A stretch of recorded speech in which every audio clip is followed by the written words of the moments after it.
అందరికీ నమస్కారం. నేను Harish Rangoji. Welcome to crime India. అయితే ఈ మధ్య కాలంలో నిన్న రజనీ ఒక ధర్నాలో పాల్గొనడం జరిగింది. అంటే ఒక ర్యాలీలో పాల్గొనడం జరిగింది. జనరల్గా ఏం జరిగింది అనేది ఫస్ట్ చదువుతా, తర్వాత దీని గురించి మనం మాట్లాడదాం. రజనీ వెళ్ళిపో, తిరగబడుతున్న జనం, వక్ఫ్ బిల్లు వ్యతిరేకంగా ఈ ముస్లింల శాంతి ర్యాలీ మధ్యలో పాల్గొన్న మాజీ మంత్రి, ఆమె పాల్గొనడంపై ముస్లిం నేతలు అభ్యంతరం, వెళ్ళిపోవాలని పోలీసుల ఆదేశాలు, పోలీసులతో మాజీ మంత్రి వాగ్వాదం, రెండు వర్గాలుగా చీలిపోయిన ముస్లింస్. కేంద్ర ప్రభుత్వం తీసుకున్న వక్ఫ్ బిల్లుకు వ్యతిరేకంగా ఆదివారం నాడు చిలకలూరిపేటలో ముస్లిం శాంతి ర్యాలీ నిర్వహించారు. అయితే ఈ ర్యాలీలో మాజీ మంత్రి విడుదల రజనీ పాల్గొనడంపై వివాదం చెలరేగింది. ఆమె వచ్చాక ర్యాలీ ఉధృతంగా మారింది. ర్యాలీలో ఆమె పాల్గొన్నందుకు కొందరు ముస్లిం నేతలు అభ్యంతరం తెలిపారు. దీంతో పోలీసులు ఆమెను ర్యాలీలు ఉండొద్దని కోరారు. పోలీసులతో వాగ్వాదం తర్వాత రజనీ ర్యాలీ నుంచి నిష్క్రమించి కార్యకర్తలతో వెళ్ళిపోయారు. ఈ ఘటన స్థానికంగా చర్చనీయాంశమైంది. రెండు వర్గాలుగా చీలిపోయిన ముస్లింస్. పోలీసులు చెప్పినా, కొంతమంది ముస్లిమ్స్ యువకులు చెప్పినా రజనీ మాత్రం ర్యాలీ నుంచి వెనుదిరిగే ప్రసక్తి లేదని మొండి చేసింది. దీనితో ముస్లిం వర్గాలు రెండుగా చీలిపోవాల్సి వచ్చింది. ఆమెకు మద్దతు ఇచ్చేవారు ఒక వర్గం, వ్యతిరేకంగా మరో వర్గం చీలిపోయి అనంతరం ర్యాలీ నిర్వహించారు. అప్పటి వరకు ఐక్యతగా ర్యాలీ నిర్వహించిన ముస్లింలు రజనీ ప్రవేశం తర్వాత రెండు వర్గాలుగా చీలిపోవడం చూసి వైసీపీ కోరుకునేది ఇదే అంటూ రజనీపై అసహనం వ్యక్తం చేస్తున్నారు. ఇప్పటికే వక్ఫ్ బిల్లు విషయంలో వైసీపీ డ్రామాలు మెల్లగా బయటకు వస్తున్నాయి. లోక్సభలో వ్యతిరేకంగా ఓటు వేశారు. రాజ్యసభలో మాత్రం సగం మంది ఎంపీలు బలపరిచారు. నలుగురు వైసీపీ రాజ్యసభ ఎంపీలు బిల్లుకు మద్దతు ఇచ్చినట్లుగా తెలిసింది. తీరా ఓటింగ్ అయిపోయిన తర్వాత సుప్రీంకోర్టులో పిటిషన్ వేసినట్లు, న్యాయస్థానంలో పోరాడుతున్నట్లు కవరింగ్ ఇస్తూ ఇక్కడేమో ముస్లిం సమాజాన్ని వర్గాలుగా చీల్చే ప్రయత్నం చేస్తున్నారని రజనీపై విమర్శలు వస్తున్నాయి. జనరల్గా వక్ఫ్ బిల్లు అంటే ఏంటి అంటే మనం గతంలో కూడా ఈ వీడియో కోసం మాట్లాడుకున్నాం. వక్ఫ్ బిల్ అంటే ముస్లిం సోదరులు కానీ, లేకుంటే ముస్లింలో చాలా పేదవారు కానీ, లేకుంటే ముస్లిం అనే కాదు, ఎక్కడ ఏ భూమి ఉన్నా కూడాను ఇది వక్ఫ్ బిల్లు, ఇది అంటే ఇది వక్ఫ్ బోర్డులో ఉంది, ఈ భూమి మాదే అంటే రెండో మాట లేకుండా వాళ్ళు ఆక్రమించుకుంటున్నటువంటి ఒక దుర్మార్గమైన ఒక అంశం. అంటే ఇది ఒక విధంగా చూస్తే అరాచకమనే మాట్లాడుకోవాలి. ఎందుకంటే ఇప్పుడు మా తాతల తండ్రుల నుంచి నేను ఒక ప్లేస్లో ఇల్లు కట్టుకొని ఉన్నాను. వాళ్ళు ఇది మా భూమి అంటే ఇచ్చేస్తామా? ఇవ్వం కదా. కానీ ఇవ్వకపోయినా బలవంతంగా ఖాళీ చేసి ఆ జాగాను వక్ఫ్ బోర్డులో కలుపుకుంటారు. దీనికి మనం న్యాయస్థానానికి వెళ్ళినా చల్లదు. ఎందుకంటే ఈ విధంగా రాజ్యాంగంలో పొందుపరచడం జరిగింది. అంటే ఇది రాజ్యాంగంలో పొందుపరిచారంటారు, ఇంకేమంటారు తెలియదు. కానీ అంటే ఈ విధంగా కోర్టుకు కూడా వెళ్ళే ప్రసక్తి లేకుండా, కోర్టుకు వెళ్ళినా కూడా ఇది న్యాయం జరిగినంత విధంగా దీనికి అధికారాలు కట్టబెట్టారు. అయితే దీనిపైన కేంద్ర ప్రభుత్వం చర్యలు తీసుకొని మీ తాతల తండ్రుల నుంచి ఉన్న భూములు మీవేవైనంత మీరు తీసుకోండి వక్ఫ్ బోర్డు. కానీ సామాన్యమైన ప్రజలు వాళ్ళ తాతల తండ్రుల నుంచి ఉన్నటువంటి భూమి వక్ఫ్ బోర్డు మాది అంటే అది అట్లా కుదురుతుంది అని చెప్పేసి అమిత్ షా గారు, మోదీ గారు దీనిపైన కూర్చున్నారు. గట్టిగా కూర్చొని వక్ఫ్ బోర్డు బిల్లు రద్దు చేశారు. ఇక్కడ క్లారిటీ. దీంట్లో నిజాయితీ ఉందా, నిజాయితీ లేదా, న్యాయం ఉందా, న్యాయం లేదా, మీరే కింద కామెంట్ రూపంలో తెలియజేయండి. అయితే ఇందులో వైసీపీ పార్టీ ఏం చేసిందంటే ఫస్ట్ మద్దతు తెలపలా, మేము వక్ఫ్ బోర్డుకే సపోర్ట్ చేస్తున్నామని చెప్పేసి ఫస్ట్ వక్ఫ్ బోర్డుకి సపోర్ట్ చేశారు.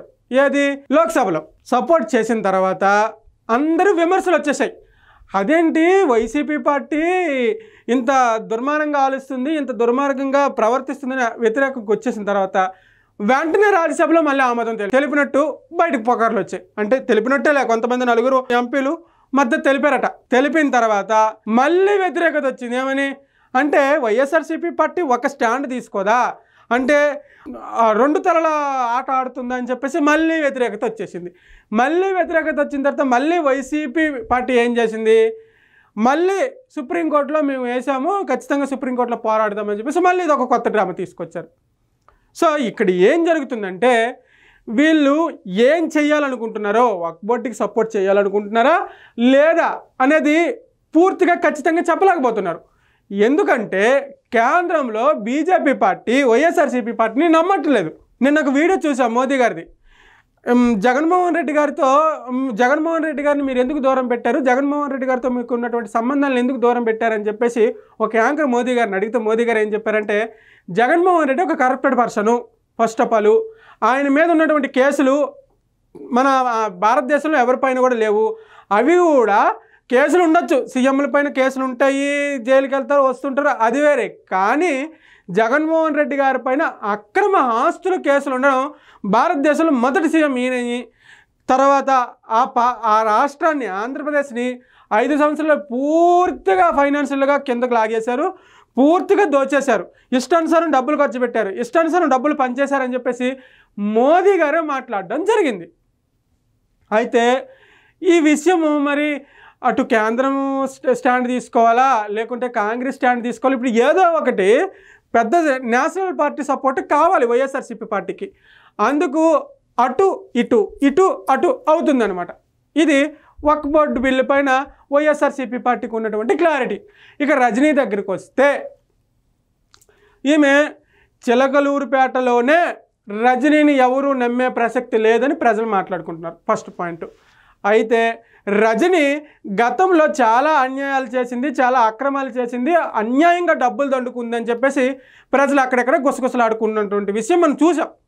అయితే ఈమె నిజాయితీ పరురాలు, అంటే మా పార్టీ స్టాండ్ తీసుకోవాలి అంటే, ఈమె అప్పుడు వరకు కొంతమంది ముస్లిం సోదరులు శాంతి ర్యాలీ చేశారు, ఏది వక్ఫ్ బోర్డు బిల్లుకి వ్యతిరేకంగా. అంటే ఒక్కొక్కల ప్రాస్పర్టీ ఒక్కొక్కలా ఉంటుంది, వాళ్ళు వ్యతిరేకంగా ర్యాలీ చేసుకున్నారు. ఓకే, అది పెట్టండి, అది పక్కన పెట్టండి.